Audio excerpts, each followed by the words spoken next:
na mimi nimesoma makabrasha na nimeona. Kwa hiyo nianze kwa kuwapongeza.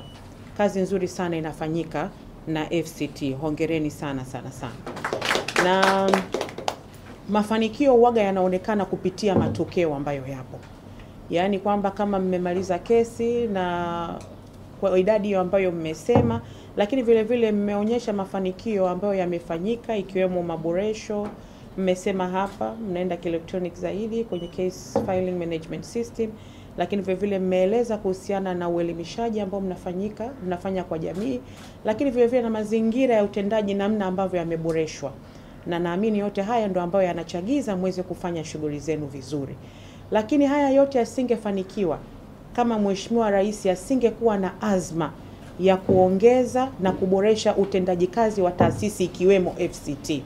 Kwa hiyo yote haya ambayo yanafanyika, kwa kweli tunamshukuru sana Mheshimiwa Rais Daktari Samia Suluhu Hassan, ambaye yeye ndiye ambaye ametuelekeza ni lazima sekta ya viwanda na biashara tuweke mazingira mazuri ya kuvutia uwekezaji, urahisi wa kufanya biashara, lakini vile vile kuhakikisha sera, sheria na kanuni zinakuwa wezeshi na zinapunguza urasimu usio wa lazima. Na vile vile tunachochea ukuaji wa biashara za ndani pamoja na kuvutia uwekezaji wa ndani pamoja na wa nje. Na kila taasisi ndani ya wizara yetu inayo sehemu ya kufanya kuhakikisha yote haya yanafikiwa kwa ufanisi mkubwa sana. Na sababu ya kufanya hivyo tunayo, kwa sababu tayari nyewe ni mashahidi. Ukiangalia miaka 5 ya nyuma ya ufanyaji kazi wa FCT sio sawa sawa na sasa hivi. Tumeboresha mazingira ya utendaji na ni jitihada za Mheshimiwa Rais kuhakikisha baraza hili la ushindani linaendelea kufanya kazi kwa weledi. Kwa hiyo ndugu zangu, sisi matarajio yetu ni kwamba mtaendelea kufanya kazi kwa weledi huu ambao mnao, na sisi wizarani tutahakikisha tunaendelea kuwapa ushirikiano wa kutosha wa kuwafanya mtekeleze majukumu yenu vizuri kabisa na mfikie matarajio ya wananchi ambao sisi ndio wateja wetu.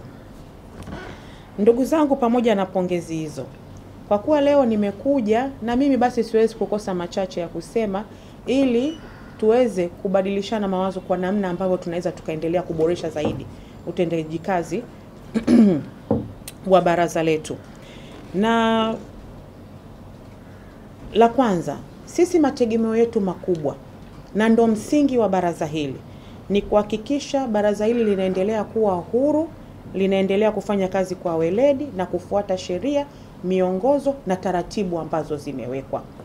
Ndugu zangu, biashara ni maisha ya watu, lakini ni uchumi wa taifa letu vile vile. Mimi ninafahamu baraza hili linafanya kazi kwa weledi zaidi, lakini kwa sababu tumepata fursa ya kuja hapa leo, ni muhimu kuendelea kusisitizana kwamba baraza hili ni tegemeo la wafanyabiashara katika taifa letu. Ndio tegemeo la kuleta usuluhishi katika sekta yetu ya viwanda na biashara. Kwa hiyo kwa misingi ile ile ambayo imeundwa kwa ajili ya baraza hili, na ndo misingi ambayo nina uhakika mnaishi chini ya mwenyekiti wenu, basi na sisi tunaendelea kuwasisitiza ni muhimu kuendelea kulinda misingi ya baraza hili ya kuwa huru, kufanya kazi kwa weledi na kufuata sheria, kanuni na miongozo ambayo ipo. Lakini la pili, ndugu zangu, sisi tunategemea, kwa sababu biashara haisubiri, biashara ni wakati. Tunategemea masuala yote yanayohusiana na sheria pamoja na kanuni, tunategemea yasirudishe nyuma utekelezaji wa baraza. Yaani kama mnahisi kuna kanuni ambayo inahitajika, basi tunategemea mtaenda mbele ya wakati kuhakikisha kanuni hizo zinapatikana na sisi tunazipitisha ili kuendelea kuboresha utendaji kazi wa baraza. Tusikae tukahuzunika tukarudi nyuma kwa kudhania kwamba jambo fulani limekwama kwa sababu ya kanuni.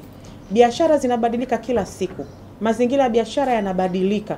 Kwa hiyo ni lazima tutegemee maboresho ya kila mara. Kwa majina naitwa Mbegu Kasikasi, ni msajili wa baraza la ushindani. Awali ya yote, kwa niaba ya baraza la ushindani na mwenyekiti wa baraza la ushindani Mheshimiwa Jaji Rose Ali Ibrahim, katika kipindi cha miaka 5 baraza lilipokea mashauri 156 na tayari limesikiliza mashauri 152 sawa na 96% ya mashauri yote.